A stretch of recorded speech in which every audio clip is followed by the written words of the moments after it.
How's it going, Fish fam? Welcome back, or welcome in if this is your first time checking out the channel. I am back to learn a little bit more about One Piece lore, learn a little bit more about the fandoms I have neglected my whole life, and One Piece being one of those. Every great anime needs a supreme evil organization for the hero to defeat by the end of the True, story. true. And Akatsuki. One Piece, that Shout out big Akatsuki. bad guy is the entire world government and marine system. Which, let me tell you, I mean, this system is pretty so much the same as massive real and life. Pretty much the complex same as real in life. terms of Bad guys are the government. characters, good, neutral, and evil, that it's sometimes incredibly difficult to even know if they're going to be the final boss of the series or just a group that we actually might be rooting for at the end. And so if all of this feels a little bit confusing for you as well, I feel like that's never been the case. Maybe I'm wrong. Maybe I'm wrong, but let me. Is there an anime where that's been the case, where the bad guys, you're like, actually they were pretty legit? Maybe like individual characters, but not the organization as a whole. To keep in mind about this group is that it is absolutely enormous. I think people really don't understand this. And while we don't have official numbers, there are most likely hundreds of thousands, if not millions, of Marines who work hard to keep the peace around an entire planet. Because despite all of the legendary clashes that we see in the main story and of course the Grand Line, the Marines' primary role is actually to protect the 170 island kingdoms. Yeah, they're just hanging out. They're just hanging out on the islands mostly, you know. Tax called the heavenly tribute to the world nobles to keep Fucking the celestial from the dragons, world right? Marines. Plus, they kind of get to vote on some things, which we will discuss more about later on. But the Marines are actually incredibly necessary. And I've always wanted to know, like, how much actual power these people really have, because it's so hard to tell. Like, it's so hard to tell, genuinely, like, who has how much power, you know, just from like the outside looking into the world of One Piece. Luffy is a pirate, and it's the Marines' job to actually protect the world from pirates. I mean, really, just think about it for a minute. Almost everywhere Luffy goes, he gets into gigantic fights that leave a huge mess for the island to clean up afterwards that we just never get to see. And so if you I mean, that's kind of the same in every anime, almost like every piece of fiction, really. Like, think about any piece of fiction. It's rarely ever talked about, like, with the exception being in like most modern media. The like one exception I can think of being like Marvel Avengers. Like, in that they talk about like the cleanup aspect after, you know, a lot. Like that's a thing that gets talked about a lot. But I feel like in most other modern pieces of fiction where this is a case, it's not ever something that really gets addressed all that often, you know? You're just a regular citizen or Marine and you don't know the like, think about like even just Fast and Furious, you know, you're watching a random chase scene and a truck blows up, nobody's like, fuck. That's the basic job. Remember that truck driver, you know? People from pirates. And this is true basically everywhere in the world except for the Grand Line, where many islands are mostly ruled by pirates, which again we'll discuss more a little bit later on. But how does the system actually work? Well, to properly explain this, we have to work our way up through the different Marine ranks. So imagine you are a good-hearted person who just really, from the bottom of your heart, wants to help make the world a better and safer place, kind of like Kobe right here. Then become a social worker, brother. Become a social worker. And unless you're already a super well-known or very powerful become a individual, nurse. you will more than likely be starting out at the very bottom rank as a chore boy, which means that you'll probably be spending a fairly good amount of time on a random marine base or ship, just really helping out with the basic chores, not even any fighting. But then, after some time, if you do show some fighting capabilities, you might be promoted to Seaman Recruit, which means that you're now a common soldier in the Marines. And so now, instead of wiping decks or carrying stuff around, you are now actually thrown onto the front lines of big battles to defend the people in your territory. And let's really just hope you don't get one-shot by literally... Yeah, you're just a human meat shield. You're just a human meat shield at that point.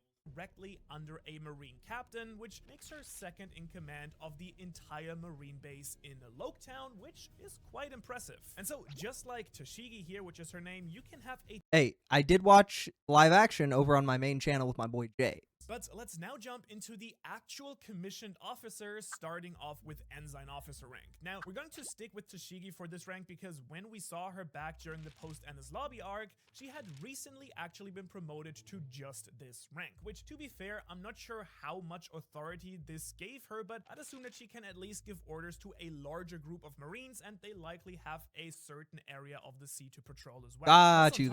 She is in the Grand Line now, so the average pirate she will fight is way stronger than on base level all around the world. And that's clearly what we see her doing most of the time, because it looks like she and her allies just finished protecting an island from a group of pirates. But that still doesn't mean that at this rank she has much freedom to make her own choices in the Marines, so if you want to actually have some level of independence and freedom to choose stuff, how high do you actually need to go in? I mean, however high, based on my experience of watching what I have seen, however high Smoker and Garp are, it just seems like they just get to do whatever the fuck they want. Well, let's skip ahead to the rank of Captain and see how great having some independence actually turns out to be, because it is at this exact rank that many captains actually get to control their very own Marine base, which can be an absolute disaster for people living around the base. For example, the very first captain that we meet in the story is this. Yeah, it did not seem like the people on that island were having a good time. I'll just put it that way. It did not seem like it. Tax the villagers, was very corrupt, execute people for talking back to his son, and build giant statues of himself just to satisfy his pride. And if you're thinking that that's the only random example of a corrupt captain in One Piece, well, there's also this captain. Yeah, captain who was right. supposed to help free Nami's village from the evil fisherman crew, but Cat Base, brother, he is a rat. And stole all of Nami's he is a rat. Instead. So yeah, wow, these guys are just plain awful, which might make you wonder how they even got their ranks in the first place. Well, as we'll see later on, the only thing that really matters to Marines is your brother was fighting only strength, concerned with the As long cheese. as you can prove yourself to some degree in combat, you will probably keep rising through the Marine ranks, which is a really stupidly messed up system if we're being honest, but captains can also be out. Just encourages the highest level of degenerates to move up the system. This Commodore here is in charge of assigning bounties to pirates all across the world. However, they still lack the freedom of higher-ranking Marines. What? As we saw, there's just when one this guy who does that? Marine was a Commodore, and he complained that he still needed a higher rank to actually accomplish his goal of chasing the Straw Hats. There's just one guy who's in charge. Wait. There's one guy in charge of doing all the bounties for all of the pirates? I can see some problems with that system already. Vice Admiral. Not only is this the rank with the most currently known members in the story, but they're essentially the group of Marines trusted with special missions, such as when this guy was sent to bring the Pirate Empress to Marineford, and they were the largest group of strong Marines during the war at Marineford as well. So like the rear admirals are like the generally speaking, like the named characters, right? Like it's the people who like we actually know some lore and shit like that for them, right? Okay. When this smoking dude finally achieves this rank, this smoking dude, his wish of chasing after the Straw Hats free. This then, of smoking course, we have dude, the hero of the Marine, Luffy's grandfather Garp, who basically does whatever he wants as a vice admiral. Although we do see right, that was what I was saying. Yeah, from time to time, occasionally, definitely how it seemed in the live action. Royalty to the meeting of the world rulers. And interestingly, vice admirals are confirmed to be quite excellent fighters. Many of them have devil fruits, but it is also officially confirmed that all of them know at least some form of hockey as well. Oh, interesting. Okay. I still have so much to learn about like hockey. I feel like I just kind of know the like bare basic. You are one of the literal strongest fighters in the entire world. In fact, there are only ever three of these positions at one time, and we've seen throughout the story the strongest people on the planet. Three strongest people on the planet. Okay. Devil fruits as well. For example, admirals like the light fruit user Kizaru have nearly killed Luffy multiple times, and even the former Admiral Aokiji easily defeated Luffy as well. So these dudes are really okay. In fact, they're really more monsters than people at this point. They do have a ton more monsters than people. Each admiral also has their very own personal style of justice, which influences the actions that they take. For example, Aokiji's justice— That's the problem, though. That's the problem. You are the government. You can't just be like, well, personally, I think we should be doing things this way. And then whatever situation you're involved in just gets resolved however you feel like it should. Like, that can't be how this shit works. That's the system we got now, and it does not work. Guy in charge can't just be like, I think we should do it like this. And then just goes around everyone else that's, supposed to be involved in that process. That's not how this shit should work. Lazy justice, which means that he will sometimes follow orders. Because how that ends up working in real life, and how I imagine it works in One Piece also, is just whoever pays the most, that's how this shit works. Island, and even later on after she escaped with the Straw Hats. Also, the admirals all kind of follow that color animal theme, so you have the yellow monkey, Kizaru, red dog, blue pheasant, and so on and so forth. However, there is one even higher rank in the Marines than the admirals, and that is the position of Fleet Admiral, which, if I'm being completely honest, I personally don't think that I would want to have this job at all, because even the super aggressive kind of combat-loving magma fruit-using Akainu went from being this one-man army kind of thing as an admiral to being just a pencil-pushing administrator ever since he got his promotion to Fleet Admiral. Although he does— How do you go from A to B? How do you go from A to B like that? This case means that the Marines now follow Akainu's absolute justice. And this change in philosophy— So they're just so now this whole post time skip kind of thing, they're like, kill first, ask questions later. Like, that's what it sounds like to me, at least. But you might be surprised to know that they are just one single pillar of what makes up the entire world government military forces. And that's because there are actually two other super important branches of the military that affect the world in different ways. And the first of these are the legendary Cipher Pol agencies. The CIA. The CIA of One Piece, if you will. The CIA of One Piece, literally. Cipher Pol groups. The most known of these is of course CP9, who were the Straw Hats' main enemies during the Water 7 and Enies Lobby arcs, and this particular group specialized in assassinations, but they were also secret agents who spent years working undercover to find the blueprints to the ancient weapon Pluton on Water 7. But that's not even the strongest group though, because after the time skip we were introduced to ZP9, which, if I'm being honest, is essentially made up of mostly old CP9 agents. And what's special about this group is that they work directly for the world nobles, which, if you know anything about those scumbags, then you should know that they are up to no good. In fact, we've even seen some of the single shadiest dealings of the world government directly involving CP0. For example, when they were negotiating with the evil shogun of Wano and a literal Yonko Kaido to buy weapons from them, and when they were buying literal— What the fuck does Yonko mean? What does Yonko mean, bro? I do not speak Japanese. This branch of the world government has a lot more to do with the corruption and evil nature of the entire system than the first group that we've talked about before. But that's not even the worst part though, because the other main pillar of the world government forces is the entire warlord system. And let me tell you that this system was just completely messed up. I mean, got talked about a lot already in the stuff that I have seen. Quite literally a system that also exists in the real world. Quite literally also a system that exists in the real world. Government just puts in power literally random warlords all over the world, and then is like, we just, we don't fuck with that guy. We just kind of leave him alone to do his thing over there. That's a different part of the world. We don't really care about that. We put him in power over there, but we told him to spread democracy over there, so we'll just kind of let him do his thing.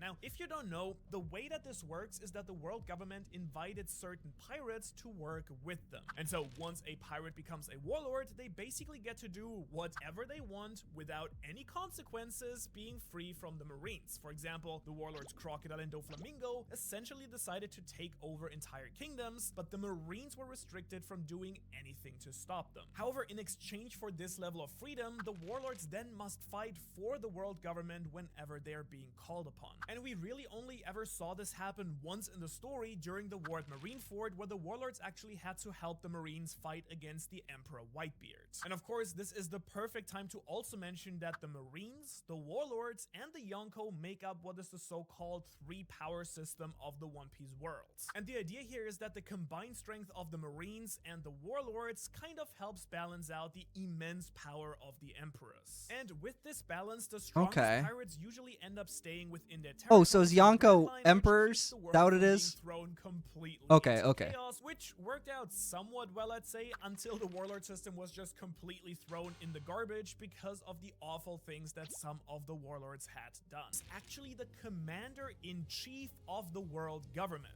which does mean that he can basically give orders to anyone who works for the government, Marines, special agents, anything. But his main role is actually to act as a kind of go-between. That's like the most powerful person on the planet then, right? He could just be like, yeah, I mean, you go do what I want.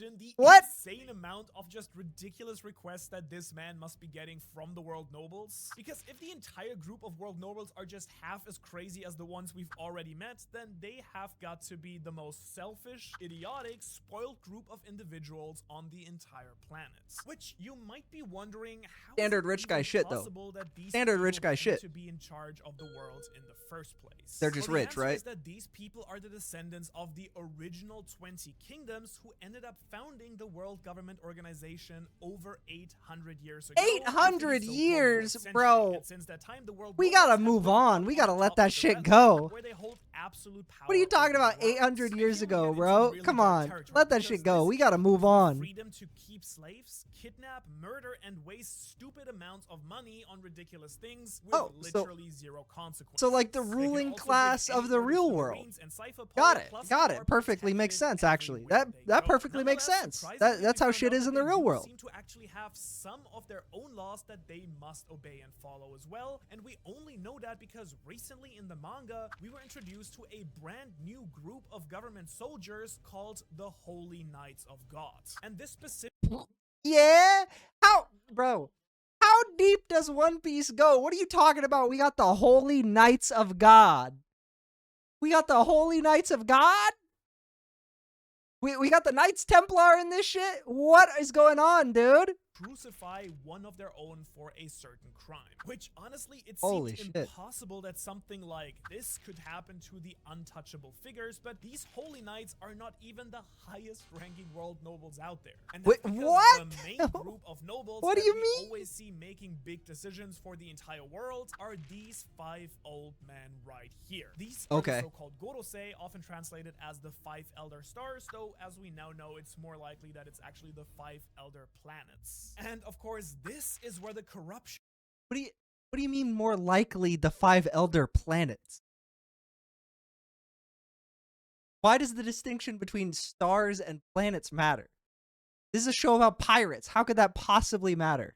Truly... Yeah, is that Abe Lincoln? Because this group uses all the military forces of the world government to protect their deepest and darkest secrets, which we'll be talking about in just a moment. First, though, we do have to ask... Do not spoil all the world's deepest and darkest secrets to me. Don't do that. Well, for one, we do know that they are actual world nobles, although unlike the rest, they don't wear these ridiculous spacesuits and helmets. Plus, we only quite recently learned their names and their official government duties in the manga, and we also don't know how they were chosen to be part of the Gorosei in the first place, but the most important question they just are is if they have actually been alive ever since the world government was formed 800 years ago. And that's because are you telling me these 5 dudes are 1,000 years old?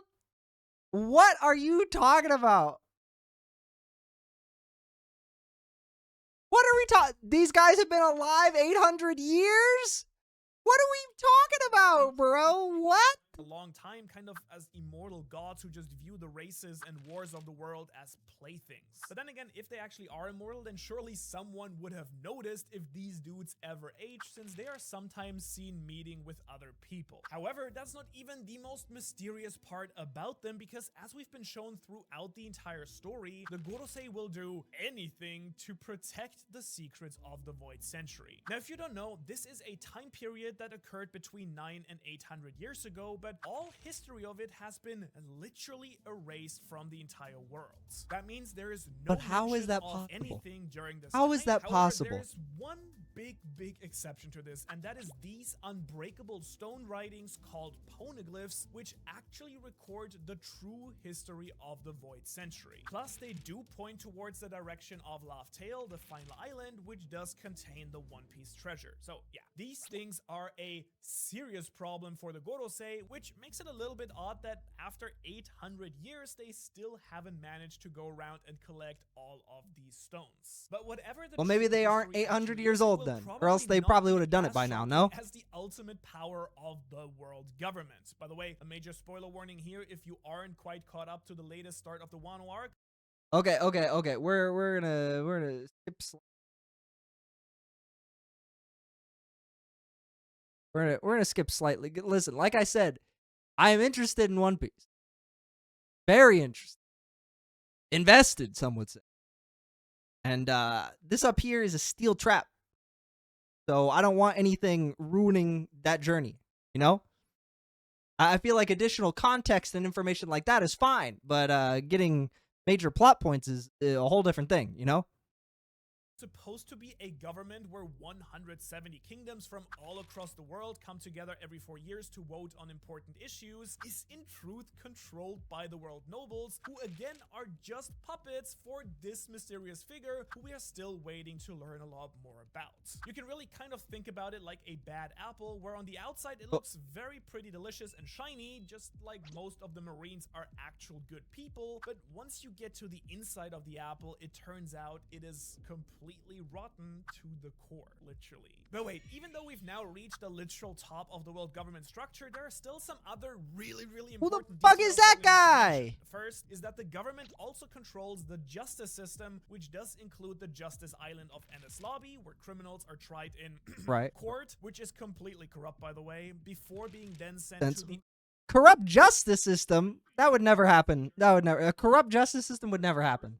Much more importantly, Got there is you. the revolutionary army led by Luffy's father, Dragon, whose sole mission is to take down the corrupt world nobles. Which, the specific wording of this is actually important because they don't actually want to destroy the Marines, just the evil rulers who sit at the top of it all. And in fact, only quite Top down, recently top have they down. actually gone head to head against the world government in a fight. It's and top declared down. war, because for most of the story, the revolutionary army has been focused on convincing kingdoms all around the globe to leave the government and join their revolution, which is exactly the reason why this kingdom from earlier got completely wiped off the map. And with this weapon capable of destroying islands in the world government's hands, it's going to take a ton of firepower to eventually actually defeat them. But luckily, the One Piece world has one of the most impressive power systems in all of anime, with a huge variety of powers like Haki, Devil Fruit, Science, and even much more. So if you want a complete breakdown